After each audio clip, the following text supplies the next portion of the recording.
All right, everybody, it's Rocky with CarTexOnline.com. We were dealing with '09 Buick Enclave.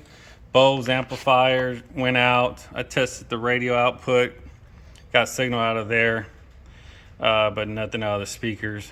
So, yeah, we're going to change this little guy out. So this guy sits up in there like this with his little tab in the back. He's got 3 mounting points, and it's right there. You can see it. All right, so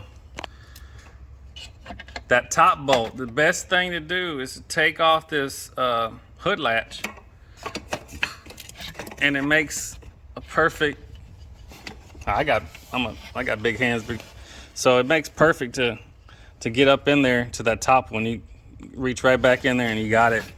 And then the bottom one's a little. Might need a little speed wrench or something. You see it down there. That guy right there. Get a little speed wrench.